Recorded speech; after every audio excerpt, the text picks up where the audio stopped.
convidado de hoje, então, é o Flávio André Passos, da Central de Bandas, e ele vai falar um pouco do seu trabalho aqui. Então, vamos deixar com ele fazer um jogo rápido. Boa tarde, Flávio. Tudo bem? Boa tarde, Jorge. Boa tarde, todo mundo que está vendo a gente aí. Prazer estar falando contigo. Obrigado. Eu queria, então, para quem não conhece a Central de Bandas, dar um histórico, como ela nasceu, o porquê, né, que surgiu e como tu vê ela hoje em dia, até o Certo. antes pandemia, né? Uma história meio longa, assim, mas vamos tentar resumir um pouquinho. A Central de Bandas surgiu antes de ser produtor, empresário artístico. Eu sou músico, né? Então a gente montou uma banda chamada Black Master em 1993 e a banda começou a ter uma agenda bem concorrida, assim, e eu comecei a fazer essa parte de fechamento de shows, empresariamento, produção. E a coisa foi crescendo e a partir de 2000, além de produzir minha própria banda, eu acabei me associando ao Felipe Bier, que fazia agenda de shows do Dado Bier, Dado Tambor, e a gente montou a Central de Bandas, que fazia todos os shows da Dado Bier, a agenda de shows mensal deles lá, e também trabalhava gerenciando carreiras de bandas e marcando shows, vendendo shows. Então a Central de Bandas nasceu em 2000. Em 2011, o Felipe saiu da sociedade, eu fiquei tocando o barco sozinho e a empresa esse ano, em março, completou 20 anos. Claro, E é isso aí. esqueci de perguntar a tua formação. Ajudou um pouco também na condução da empresa, a produtora? É Sim, formado? eu sou graduado em administração de empresas na URGS, né? E nunca trabalhei diretamente como administrador de empresas, mas eu administro hoje a minha empresa, né? E com certeza, todos os ensinamentos que eu tive, toda a bagagem que eu tive na universidade me ajudou muito a gerenciar não só as bandas e a carreira das bandas, mas também a minha empresa como um negócio, né? Um paralelo que eu faço, acho que em 93, quando começou a banda, existia muito, acho que o dólar estava em alta, né? O mercado estava bem aquecido e algumas. Sim, o dólar estava muito em alta e a nossa moeda muito em baixa, né? Acho que a gente se conheceu mais ou menos nessa época, né? E a nossa a moeda era tão fraca, a inflação era tão alta que a gente, como fechava shows para 2, 3 meses de distância, para não desvalorizar tanto o dinheiro, a gente fechava o cachê em dólar e se convertia pelo câmbio do dia para não ter essa defasagem entre o fechamento dos valores e o pagamento, né? Era aí que eu queria chegar. A questão de alguns shows eram vendidos, mas também outros shows eram feitos por porta, bilheteria. Explica um pouco para quem está começando, como é que é esse processo? Tem duas opções, né? Tem o show de caixa fechado ou shows que a banda e produtor, ou dono de casa, arriscam juntos, né? Tu acaba levando um percentual do valor arrecadado na bilheteria e o dono da casa, ou produtor do show, acaba levando também uma parte do valor. Claro, mas era mais propício também lá nos 90, né, fazer essa parceria, porque hoje é meio arriscado, Assim, né? Hoje tá. hoje é meio arriscado porque a gente vivia uma outra realidade, né? Outra realidade de movimentação de público e interesse. Para tu ver, no final dos anos 90, início dos anos 2000 ali, quase toda cidade acima de 50, 60 mil habitantes tinha uma casa noturna que levava shows quase que semanalmente, né? Hoje em dia, esse mercado encolheu muito, assim, a gente tem muito pouca casa noturna, principalmente na área do pop rock, assim, levando poucas atrações, né? Então, uma banda autoral, por exemplo, ela rodava um ano todo fazendo 100 shows por ano, sem repetir casas, e isso fazia com que o mercado do Rio Grande do Sul ficasse muito forte, né? Muitas bandas, para tu ver, tinha até bandas de fora que se mudavam para cá para alimentar esse mercado, né? O teu início lá também teve uma banda, tu falou em autoral, teve uma banda, né, autoral, a Pérola Lachaise. E isso, eu comecei a tocar, foi a minha primeira banda, né? Com 17 anos, eu fiz o meu primeiro show, 14 de julho de 1989. E a época era propícia, só que a gente não tinha internet naquela época, né? Então era muito difícil tu te manter com uma banda autoral naquela época, né? E no início da década de 90 ali começou o boom das bandas cover. Então tinha Black Master, Cactus Jack, Cooks, Dama da Noite, que eram as principais bandas cover, né, que se chamavam, que tocavam meio de tudo, animando uma noite e fazendo mais ou menos o que o DJ fazia, mas tocando ao vivo, né? A questão em 2011, quando o Felipe saiu da sociedade, quais as bandas que tu já representava no escritório, na central de bandas? Tinha Black Master, Funkalister, Tributo a Tim Maia. Naquela época acho que eram essas as principais. E só para atualizar, hoje em dia eu administro a carreira da Ultraman, Comunidade de Ninjitsu, Tati Portela, Tonho Croco, Tributo a Tim Maia e Funkalister. Isso. Tu tá me deixando bem à vontade, porque eu queria te perguntar, é o produtor, o empresário que consegue conectar o artista ou é o artista que procura a produtora? Tem de tudo, assim, hoje em dia eu trabalho com quase todos os artistas do meu cast são meus amigos, né? Então a gente, antes de trabalhar junto, a gente tem um laço de amizade, mas muita gente procura a produtora, né? Eu acho que hoje em dia o mercado do Rio Grande do Sul tem uma certa carência de empresários artísticos e pessoas que se dedicam exclusivamente a isso. Então a gente tem muito mais bandas do que produtores hoje em dia, né?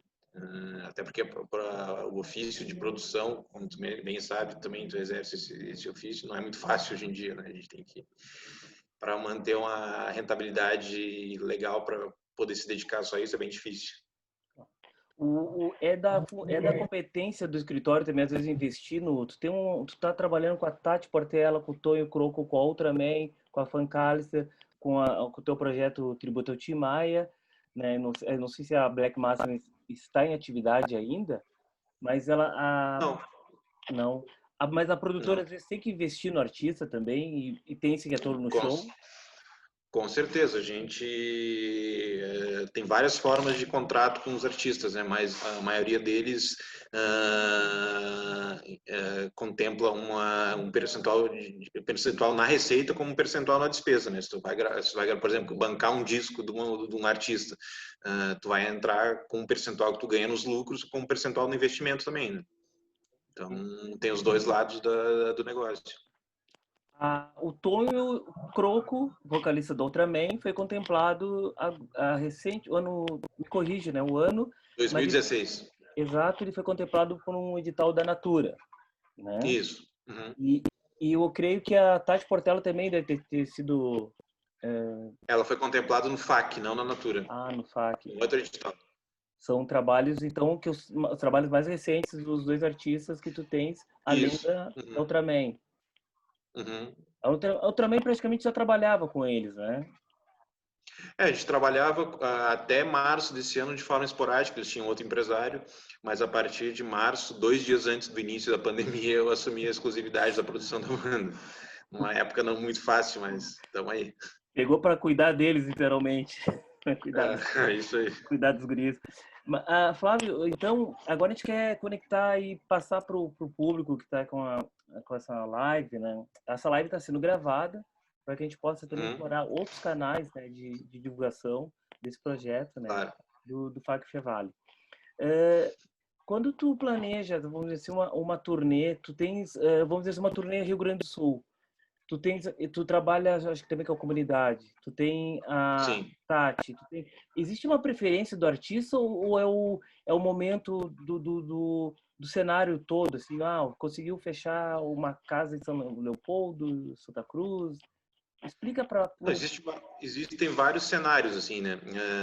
Por exemplo, obviamente que uma banda que está lançando um trabalho, que está com um disco, um single, um clipe, um DVD, é normal que essa banda tenha mais procura, né? Que fique mais em evidência. Agora, há N maneiras há artistas que têm mais procura do contratante pela banda, há artistas que têm mais facilidade de entrar em determinado mercado. varia muito. A gente procura sempre adequar a procura do lugar para aquele artista, né? A gente não vai botar, tipo, por exemplo, um artista que não é conhecido em determinada região numa feira que vai ter 10 mil pessoas, que não vai ser, mesmo que a gente consiga colocar ou que seja viável financeiramente, acaba sendo não bom para o artista. Então a gente cuida muito disso também, de colocar o artista onde ele vai ser bem aceito, né? A boa receptividade, né? Isso. Eu venho de a minha escola, eu sou vendedor. Eu acho que para uma produtora, ela tem que ter talvez uma boa carta de clientes. Eu acho que nesse tempo de trabalho, a Central de Bandas conseguiu fazer um casting, vou dizer assim, ter uma boa carta de clientes, de parceiros. Com certeza, porque a gente, todos os artistas que a gente trabalha, eles têm, graças a Deus, têm a facilidade de abrir muitas portas, né? Todo lugar que a gente vai, 90% dos casos, os artistas voltam. Então, isso que faz ele ter agenda, a gente cria uma relação com o cliente, a gente acaba ficando amigo, o contratante acaba tendo confiança na gente, né? Que de repente tu oferece um artista que não é tão conhecido por ele assim, mas pô, esse cara eu trabalho com ele não ia me oferecer um artista que não fosse tão legal, então muitos contratantes apostam. Então isso facilita bastante, né? E agora a gente vai dar um salto um pouquinho maior. Como foi essa tua busca, ou essa impaciência de buscar sair do status quo e sair pro mundo? E ó, vamos viajar com o cash que começasse com a Black Master, não com, desculpa, Tributo a Tim Maia. Isso? Tributo a Tim Maia, isso. Eu sempre sou um cara meio inquieto, assim, eu procuro sempre criar coisas novas e não estar muito na zona de conforto de estar no mesmo, atuando na mesma região, para os mesmos clientes. Às vezes isso pode se autossustentar, mas eu gosto de criar novos desafios, assim. E a gente tem o Tributo a Tim Maia, né, que é uma banda que cada vez mais amplia o seu leque de atuação, assim. E o nosso baterista, o Pancho, ele foi morar em Nova York em 2015. E ele veio um final de ano passar as férias com a família dele aí. Yeah. E a gente conversando, por que a gente não faz um show em Nova York? Daí ele falou, pois é, podia fazer lá e tal. E tinha uma casa em Nova York chamada SOBs, que se chama Sounds of Brazil, que até ela é citada no livro do Tim Maia, que o Tim Maia tinha 3 shows marcados lá e ele estava em Nova York, assinou o contrato pessoalmente e não foi no show. Ele estava com a banda lá toda, ele tinha marcado um show para na semana seguinte, 3 noites, e o Larry Gold, que é o proprietário da casa, é citado no livro e tal. E eu falei pro Pancho, quem sabe a gente não tenta pagar essa dívida aí do Tim Maia, quem sabe a gente não tenta tocar lá, né? Daí ele falou assim, mas será? Lá é uma casa que toca Gilberto Gil, toca Fito Paz, toca o Zig Marley. Bom, mas vamos tentar. Daí ele foi lá, bateu na porta e os caras disseram, tu quer fazer um show aí? Manda um e-mail pro contato@SOBs, aqueles e-mails que a caixa tá cheia e ninguém lê, né? Ninguém vai ler. Chandelle, um músico aqui de Porto Alegre, que é parceiro do Tony, que está morando em Barcelona hoje em dia, ele tocou uma vez no SOBs. E eu chamei o Chandelle e disse, como é que tu conseguiu tocar lá? Não manda um e-mail pro contato, manda a proposta do show pro e-mail do dono da casa, larry@sobs.com.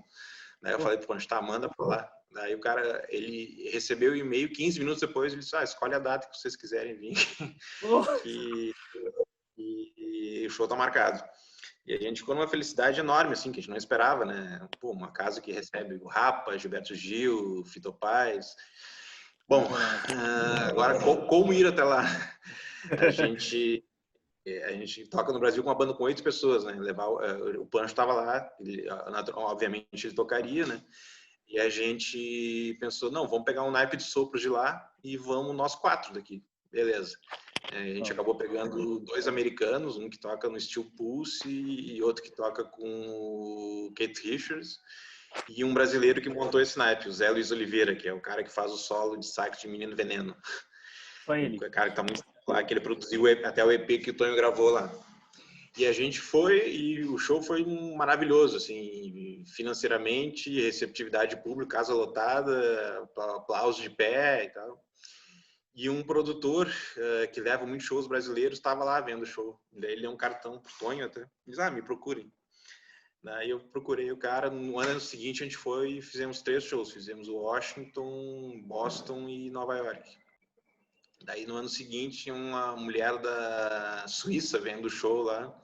Me liguem. Daí surgiu um convite para tocar na Suíça, num teatro centenário lá que Edith Piaf tinha tocado em Genebra. E tinha o Edu Santos, que é meu parceiro aqui da Loop e tal, e ele estava morando em Portugal. E eles, vamos montar uma turnê europeia agora, então, que isso foi ano passado, em 2019, né? Aí a gente acabou fazendo Lisboa, Porto, Marseille, Genebra, Bruxelas e Barcelona. E é assim, as coisas vão acontecendo, né? Uma coisa puxa a outra e esse ano, que era 2020, a gente ia fazer a primeira turnê mundial, que a gente estava chamando, que a gente ia fazer uma semana nos Estados Unidos, ia direto dos Estados Unidos para a Europa e ia fazer mais uma semana na Europa. Só que a gente estava com patrocínio fechado já para bancar as passagens e tal, já estava com as datas bem agendadas, esse em outubro agora, mas daí veio a pandemia e nos cortou. Avião Mas do é Led mais ou menos a Zeppelin. experiência internacional é essa aí. Pô, que bacana. Isso acho que tu imaginas, ali em 93 a gente está falando do início da central de bandas, que acabou sendo uma consequência natural, né, da necessidade de ter a empresa representando o músico e tu sendo reconhecido ou levando o trabalho para o mundo daí, né? Eu falo às vezes para meus amigos, para minha família, que é uma coisa que ainda não caiu a ficha, assim, de ter... porque realmente a gente foi bem respeitado lá, foi tratado como a gente gostaria de ser no Brasil, né? Isso. Mesmo sendo indo a primeira vez para esses lugares, mas é muito legal, assim, o respeito que eles têm pela música brasileira, pelos músicos, pelo artista em si, é muito bacana. E a gente fica muito feliz em ter conseguido fazer isso, muito orgulho, motivo de orgulho, assim. Eu queria te provocar, Flávio, tu falou, cara, é de emocionar, sabe? O relato, a forma simples da condição de, pô, a banda saiu do Brasil, como vamos sair do Brasil para lá e tudo É para fechar. ti que acompanhou todo esse processo desde o começo, né? E até desde que na época da Europa eu dei uma dica de uma amiga minha que morava na Suíça, mas enfim, Sim. algum algum sonho, quando a gente é guri, piá, tem aquela guitarra imaginária, né, da vassoura. Eu queria Uhum. agora inverter um pouco. Qual a tua primeira lembrança que tu tem assim com a música em relação a que tu ouviu, que te toca assim lá atrás? Primeira. Olha, eu nunca planejei muito o dia de amanhã, assim, nem o ano que vem, nem o mês que vem, sabe? O que eu queria era fazer as coisas que eu tivesse vontade, assim como, vamos fazer uma turnê na Europa, vamos fazer uma turnê na Europa, vamos fazer o primeiro show, vamos fazer o primeiro show. E eu, no começo, assim, eu não esperava de fazer nem 10% do que eu fiz, assim, sabe? Eu me sinto já realizado, quero mais, quero fazer mais, mas eu acho que já fiz bastante coisa e me orgulho disso, assim. Mas sonho eu nunca tive, não. Tu tem aquele sonho, quero ter aquele baixo lá, quero... Isso a gente acaba conseguindo fazer, né? Mas agora eu vou te cobrar de novo, mas a primeira lembrança que tu tem de guri assim lá atrás, a remota, que tu, pô, Com certeza foi pisar no primeiro palco, assim, de fazer o primeiro show, foi bacana, as coisas aconteceram muito rápido. Eu comecei a ensaiar com a minha primeira banda com 17 anos, com 2 meses depois já estava subindo o palco. Eu jamais pensaria que ia ser tão rápido, assim. Eu achava que eu ia fazer 5 shows na vida. E depois eu ia me formar e ia seguir minha carreira como um administrador, né? Mas os 5 shows já viraram 3.000. aquele que Que era para tu, ser 5. sim, era para ser 5 e voltar para classe. A gente agora dá na atualidade, o que mais te impactou com essa questão que a gente está passando no momento, né, com produção, de ficar parado, o que passa na cabeça do Flávio no momento aí como produtor? Olha, a classe artística e todo mundo que depende da cadeia produtiva da arte, né, ainda não, eu não assimilei ainda o golpe direito, assim, do que aconteceu. A gente jamais imaginaria que a gente pensaria assim, não vou, vou ter pouco show, vou trabalhar pouco porque o mercado tá ruim, porque a economia encolheu, mas não que a gente não pudesse, ninguém pudesse tocar, ninguém pudesse trabalhar, sabe? É uma coisa muito forte, assim. No começo eu achava que ia ser uma coisa mais rápida, ia passar mais rápido, assim. E a gente pensou, vamos ficar aí 2, 3 meses sem trabalhar, mas depois vai voltar ao normal. E a coisa já se estende a 6 meses, né? E a gente não sabe ainda quando é que vai poder. Eu tive a minha produtora faz em média 160, 170 shows por ano e só quando parou tudo mesmo, eu já tive 40 shows cancelados. A gente procura fazer o que é possível fazer nesse momento, né? Tem as alternativas das lives, tem alternativas dos drive-ins, a gente vai se virando aí. Agora vou emendar as perguntas. Cabe também ao produtor, ao empresário, não é consolar, mas também administrar aquela ansiedade do artista querer palco.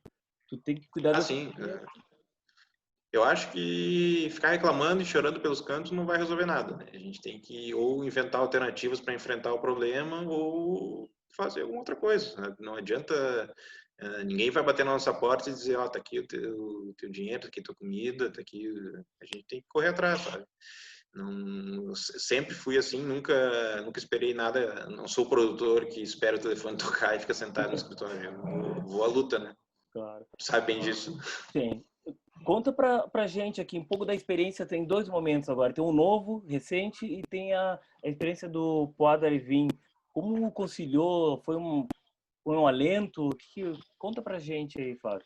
Olha, o Pô Drive-In foi uma iniciativa que veio de uma produtora, Best Entretenimento, aqui de Porto Alegre, e a prefeitura, né, municipal, junto com a Impacto Vento Norte. E eles montaram uma estrutura para movimentar a classe artística, movimentar a graxa, né, movimentar os técnicos. E foi uma experiência muito legal, assim, porque eles tomaram todos os cuidados possíveis, sanitários e de segurança, de saúde para todos envolvidos, né? E foi muito bacana ter feito. A gente fez 2 shows com o Tributo a Tim Maia, um com a comunidade ninjitsu e um com o Ultraman, todos muito bacanas. E, e, eu acho que essa iniciativa foi muito válida para movimentar toda a classe artística e todo mundo que depende da cadeia produtiva. Né? Claro. E conta para nós, eu sei que tem uma novidade no ar, uma novidade na rede, né? E eu tô pouco Isso. sabendo, então vou deixar para ti, que a gente tá quase chegando no final, mas acho que tem assunto também para outras entrevistas. E Uhum. contasse um pouco do tudo aí. Conta, nos explica como começou ali no... Entrega o jogo Bom, a aí. gente tinha conversado um pouco antes, né, sobre a Central da Live. Central da Live é uma plataforma que a gente montou para viabilizar lives com cobrança de ingressos. Como é que funciona? A gente grava um show, né? É um pay-per-view de shows.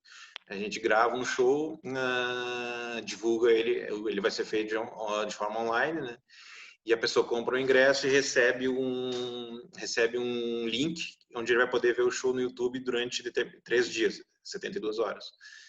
A gente está iniciando com o Ocidente Acústico Online, que são os shows das quintas-feiras do Ocidente, de parceria com o Rei Magro. Importante dizer que a minha iniciativa tem uma parceria com o Anderson Dornelles, da Dead Studio, que está fazendo toda a parte da criação do site. Quem quiser, acessa ali, centraldalive.com.br.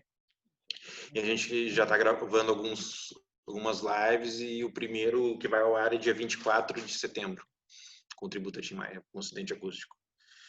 E não é só para shows, é workshops, cursos, palestras, peça de teatro, tudo que envolver público e cobrança de ingresso, a gente está tentando traduzir para essa forma online, né? E poder movimentar também os músicos, movimentar os técnicos e levar entretenimento para quem momentaneamente não está podendo sair de casa, né? Claro. Flávio, deixa eu te perguntar que eu acho que vamos chegar a um momento filosófico, assim, ó. tu tem uma frase, a central de bandas, acho que essa central de bandas não tem um slogan, mas tu tem um Uhum. slogan para ti da vida, de, de força que te guia nesses tanto tempo aí de trabalho, estrada? Olha, eu acho que a minha filosofia de trabalho é procurar o novo sempre e se desafiar, sabe? Eu acho que o importante é tu criar metas para ti, desafios para ti, né? Tipo, vou fazer uma turnê em tal lugar, vou trabalhar com tal artista. Tem um artista aqui que eu até não vou citar o nome, mas eu tento trabalhar com ele há uns 10 anos, mais ou menos. E já teve várias vezes que a gente quase conseguiu trabalhar junto, mas sempre teve alguma coisa que. Mas eu não encaro isso como desistência nem revés, eu encaro como não era o momento, sabe? Mas eu vou continuar tentando trabalhar com ele e uma hora chega aí. Mas a persistência, né? Ter persistência, ter foco, ter objetivos, né? Ter metas a alcançar, eu acho que isso que move a gente a acordar toda segunda-feira e vir para o escritório trabalhar e tocar o barco. Bacana.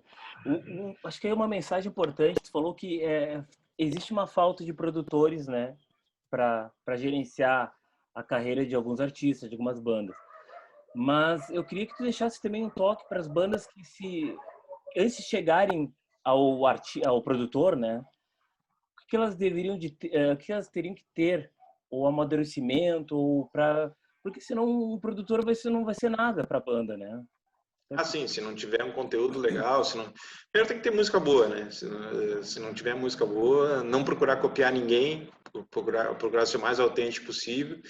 E hoje em dia, nesse mercado altamente competitivo que a gente tem aí, ser o mais profissional possível e ter o melhor instrumento, ter o melhor vídeo, ter o melhor release, ter a melhor foto, ter o melhor logo, ter o melhor equipamento. Isso aí eu acho que são essas coisas que vão criar o diferencial. Não adianta tu ter uma música excelente se tu tiver um release com erro de português, não adianta. Né? Então, tem que ter hoje em dia, tem que ter uma foto boa. Quando eu comecei a trabalhar com música, a competitividade era muito menor, assim. Tinha menos bandas, tinha mais espaço e menos bandas. Né? Hoje em dia, tem muita gente boa no mercado, tem muita música boa sendo feita e, infelizmente, os canais para se mostrar esses trabalhos não são suficientes. Eu tô meio, tu que é administrador, e eu tô meio mal de cálculo. Quantos anos tem a central de bandas já? 20 anos, fez 20 anos em março agora. Pô, então tá de aniversário. Tô mais perto da aposentadoria do que de aniversário. E então a gente tem o legado, mas o que vai te sair de bom aí dessa? O pessoal fala, espera que passe, mas que talvez vai demorar. A gente tem todo um processo de vacina, todo um processo de adequação, né? Mas o que tu já Sim. está aprendendo com esse momento aí de afastamento, pandemia, Covid? Olha, eu espero que as pessoas, muita gente que ficou em quarentena, está em quarentena, ficou em quarentena, o que eu estou fazendo? Estou vendo Netflix, estou lendo, estou ouvindo música, ou seja, são todas coisas relacionadas com cultura, né? Então eu espero que as pessoas valorizem mais a cultura, que elas paguem pela cultura, valorizem financeiramente a cultura e valorizem as pessoas que estão envolvidas nesse mercado, né? Porque ninguém vive sem isso, né? É tão essencial para a vida como tu fazer exercício, como tu comer, como tu andar, como tu dormir bem, como tu fazer as tuas coisas. A cultura é que alimenta a alma da gente, né? Então eu espero que as pessoas valorizem mais a cultura e sejam menos egoístas também, né? Porque a gente sabe que o quanto é importante a gente ter amor ao próximo e poder cuidar não só de si, mas cuidar dos outros também, para que todo mundo vive em harmonia e consiga ter um mundo melhor para a gente. Belas palavras, hein, Flávio? Um mundo melhor pra gente. Eu quero te agradecer muito. Eu falei que ia ser alguns minutos, né? Vamos, Passou rápido. passou rápido. Vamos eternizar isso aí no canal, deixar em todas as plataformas que quem queira pelo menos tomar uma aula e conhecimento com o amigo aí. Foi muito interessante, né? Foi bacana te ouvir. A gente é amigo, né? Amigo pessoal, assim, sempre é bom. A gente sempre conversa e sempre é bom, são bons nossos papos, né? E falar Claro, sobre a nossa profissão, sobre o nosso ofício também é bacana. Principalmente temos, como a gente gosta, tendo um amigo como tu aí. temos times diferentes, né? A gente tem uma pequena divergência, Infelizmente. mas que bom, Flávio, colaborar com esse projeto, o FAC Fevale, e espero que todo mundo que ouviu, eu aprendi, espero que chegue também esse recado para vocês, né? Eu vou encerrando aqui, mas assim, ó, novamente agradeço porque foi uma troca bem interessante, né, de informação e que seja inspirador, né, para quem está aí querendo adquirir um pouco de cultura também, né, nesse momento. Que legal, te agradeço muito o convite aí, foi muito bacana conversar contigo e um abraço para todo mundo que nos acompanhou aí. Valeu. Legal, obrigado, até logo. Valeu.